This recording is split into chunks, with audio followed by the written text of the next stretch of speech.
Bom dia, gente.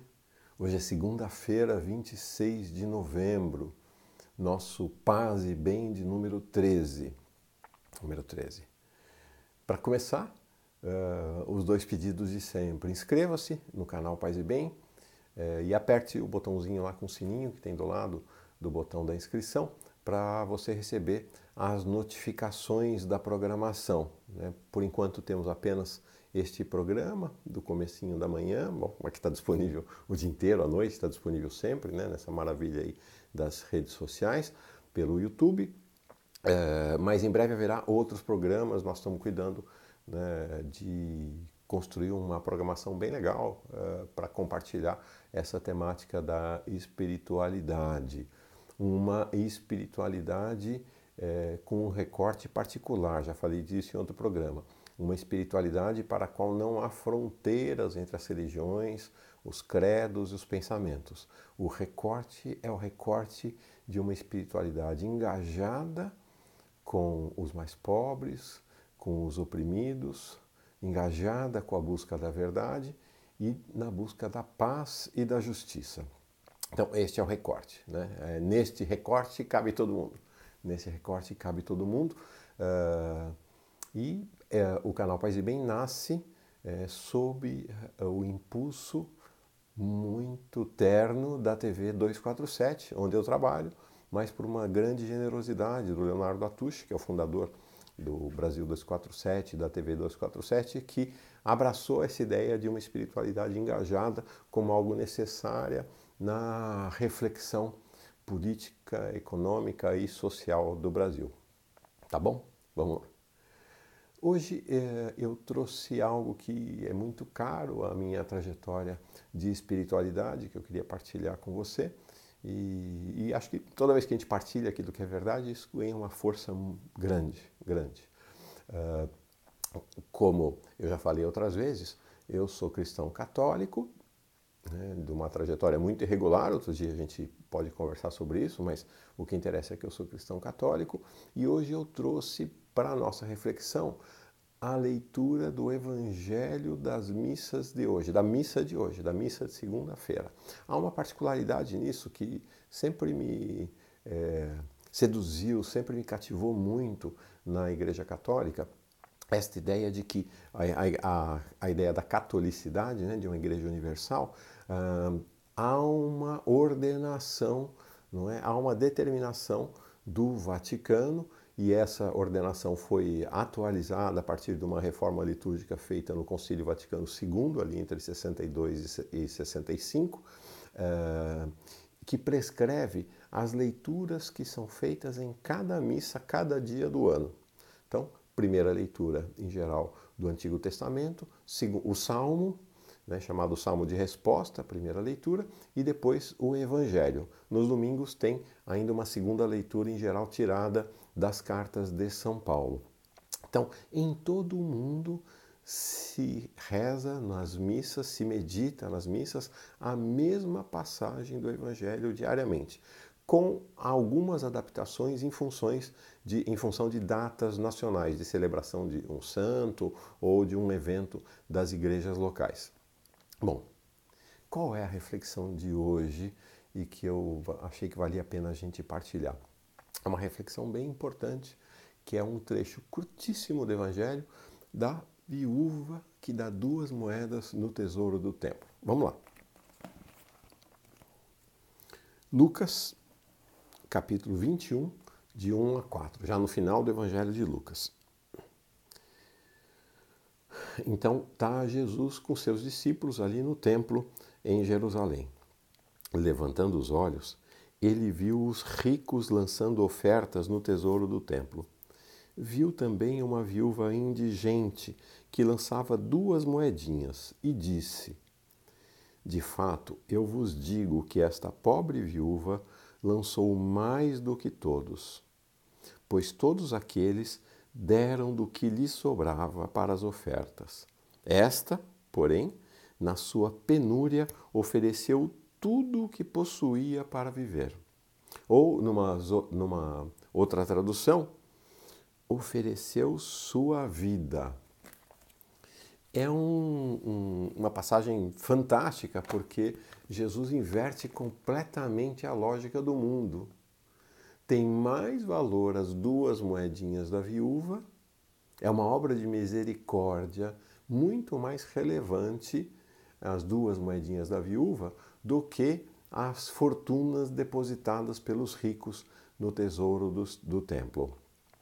Esta passagem, ela vem antecedida por outra, na qual Jesus havia feito uma crítica severíssima à hierarquia da igreja da época, a hierarquia do templo de Israel, que ele dizia assim: cuidado com os escribas que sentem prazer em circular com togas, gostam de saudações nas praças públicas, dos primeiros lugares nas sinagogas e de lugares de honra nos banquetes, que devoram as casas das viúvas e simulam fazer longas orações. Estes receberão uma sentença mais severa. Então Jesus, essa passagem é organizada dessa maneira. Jesus faz uma condenação à elite religiosa da época que explorava os mais oprimidos da sociedade, e as viúvas estavam entre as mais oprimidas na sociedade de Israel. Por isso era da tradição da boa espiritualidade de Israel que elas fossem acolhidas, que elas fossem protegidas, mas a religião oficial as desprezava. Então ele condena a religião oficial por explorar os mais oprimidos, por pisar nos mais oprimidos, e valoriza esse gesto de gratuidade da viúva que deu tudo o que tinha. Não é assim? Não é assim atualmente? Se a gente conversa com o padre Júlio Lancelotti, da Pastoral do Povo da Rua de São Paulo, ele vai poder relatar para nós. Um dia desses ele vem conversar com a gente aqui. Já entrevistei ele por 2 vezes na TV 247, tive a alegria de ser missionário na Pastoral do Povo da Rua com ele durante 6 anos, alguns anos atrás. Mas Padre Júlio vai relatar estas cenas que ele viu aos milhares dos moradores de rua que nada têm e que partilham um prato de comida. É claro que há brutalidade, é claro que há violência na rua também, é da vida. Mas há esta disponibilidade para partilhar a vida, para partilhar tudo. Enquanto os ricos fazem apenas a concessão das migalhas que caem das mesas, como numa outra passagem famosa dos evangelhos, para ou aplacar suas consciências ou para se colocarem publicamente como beneméritos da sociedade. 2 passagens que me marcaram demais ao longo da vida. Uma primeira passagem foi, eu estava visitando uma favela, logo na divisa de São Paulo com Guarulhos, anos atrás, e entrei num barraco de uma mulher de nome Elisa. E lá naquele barraco passa uma criança, passa outra criança, correndo para lá e para cá. E eu perguntando: Elisa, é sua filha? Ela: essa é minha filha. Aí passa outra: e essa é sua sobrinha? E ela mora onde? Ah, mora aqui. Aí passa mais uma terceira, fala: e esse menino? Ah, é aqui da vizinha. Ah, ele está visitando? Não, ele mora aqui também. Ah, e mais aquele lá? Ah, esse é também da minha outra irmã, também está morando aqui comigo. E aí, e seu marido? Ah, meu marido está na cadeia. Meu marido foi preso. E eu falei: mas, Elisa, como é que você... 4 crianças dentro desse barraco apertado, que não dá para respirar dentro desse barraco, você sem dinheiro nenhum. Ela virou para mim, abriu um sorriso que eu nunca vou esquecer e falou assim: Mauro, barraco não tem tamanho. Aquilo me deixou encantado e me marcou muito. Barraco não tem tamanho, cabe todo mundo.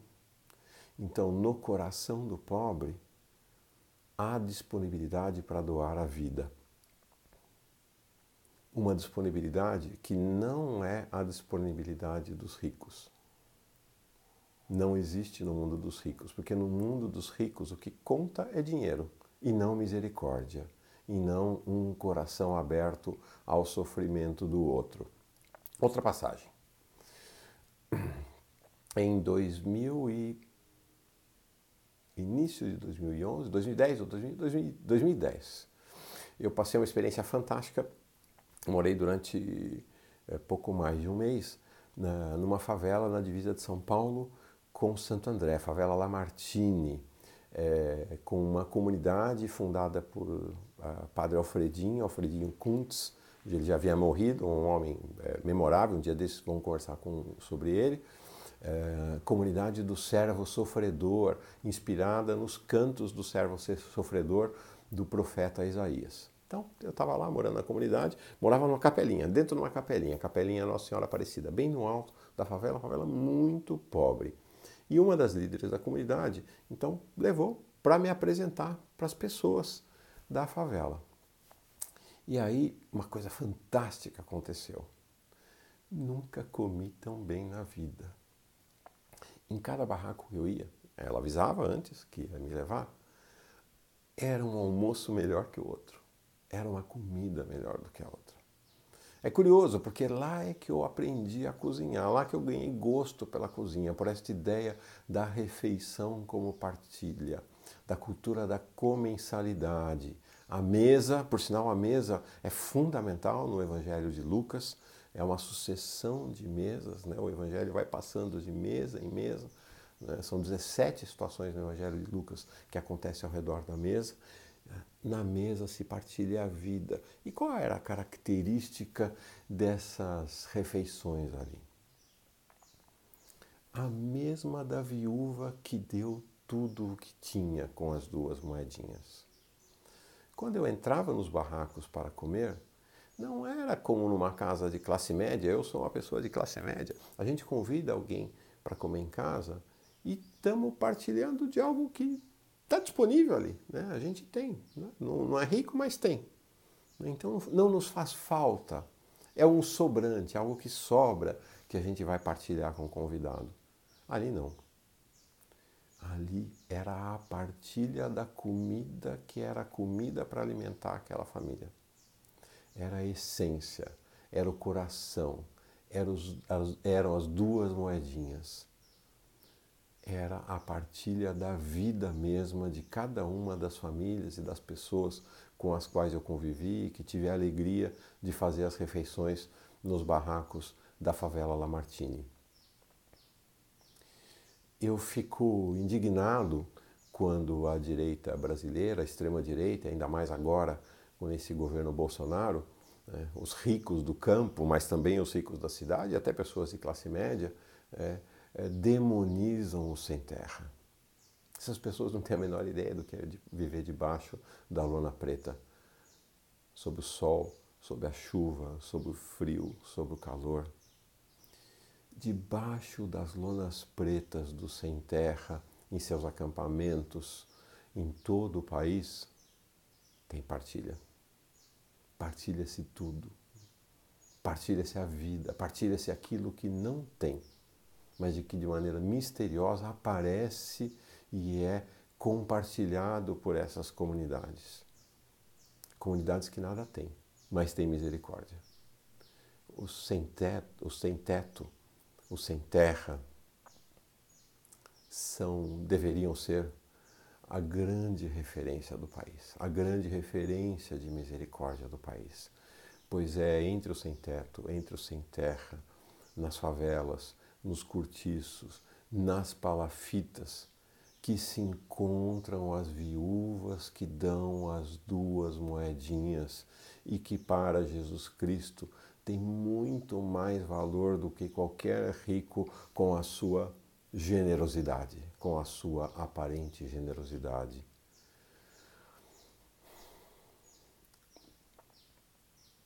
Que a gente consiga aprender com eles, que a gente consiga aprender com a viúva, que a gente consiga aprender com o sem teto, com o sem terra, com o povo que mora nas favelas, nos cortiços, nas palafitas, nas periferias das grandes cidades, que sejamos um só, em espírito e verdade, com esses milhões e milhões que são os verdadeiros profetas do projeto de Jesus, o projeto do reino, da paz e da justiça.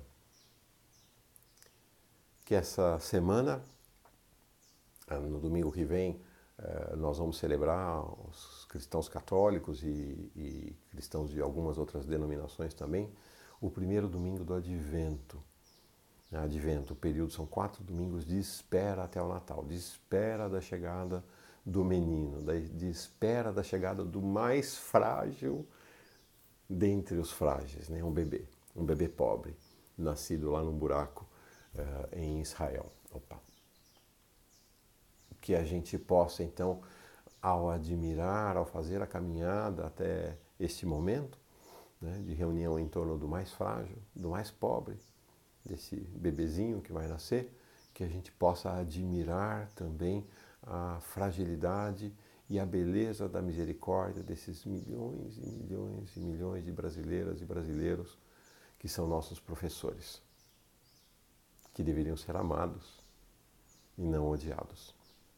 Que a nossa reflexão, então, se volte para a viúva e para esses milhões e milhões de brasileiros e brasileiras, nossos professores de misericórdia, professores de amor. Eu vou tirar o fonezinho para que a gente possa ter uma passarada já cantando aqui. Isso. Eu fico com medo de, ao tirar o fone, causar um desastre aqui. Mas deu certo. Estão ouvindo? Minha voz diminuiu, mas em compensação, a dos passarinhos aumentou bastante. Olha, eu estou vendo ali atrás, estão vendo ali atrás? Está começando de fato a nascer o dia de hoje. Nós vamos fechar os olhos e quando a gente abrir, nós vamos ver um milagre acontecendo diante dos nossos olhos. Eu garanto para vocês que nós vamos ver. Então vamos fechar os olhos já?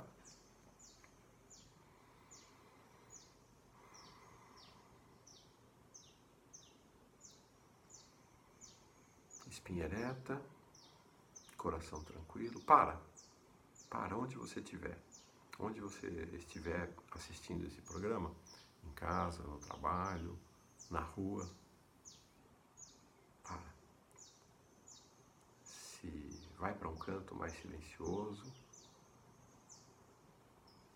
espinha ereta, coração tranquilo, foco na respiração, mergulha, ainda que brevemente, nos ruídos, na música do exterior e depois vamos fazer um caminho de nos desligar para lançarmos-nos nessa jornada de misericórdia, de solidariedade e de compaixão. Respirando, então.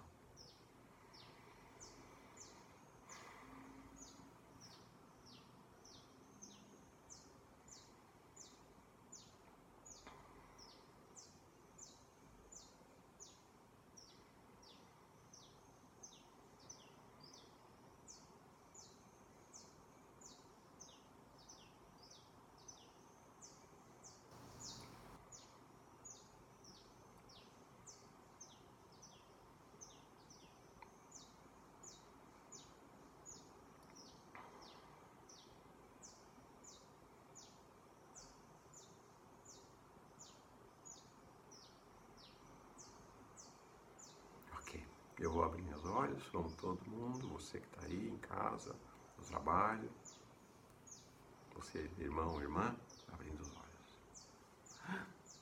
Eu falei que ia ter um milagre diante de nossos olhos, olha o que está acontecendo aqui atrás, olha. A gente fechou os olhos e ainda era o final da noite. A gente abriu os olhos e o milagre do novo dia nascendo está acontecendo, né? Logo aqui atrás de mim, você está vendo aí na tela. Agora já dá para divisar. Coqueiro. A passarada está cantando, está agradecendo, celebrando o dia chegando. Como a gente meditou outro dia, é a lição do rabino aos meninos na escola judaica. Quando é que a gente sabe quando é dia? Quando a luz vem e a gente consegue divisar naquele vulto que não conseguíamos identificar quem era, um irmão, uma irmã, alguém com quem podemos partilhar a vida. Paz e bem, gente. Boa segunda-feira para todo mundo. Amanhã estaremos reunidos mais uma vez. Que a gente siga em comunhão e espírito de misericórdia, coração a coração, o dia inteiro.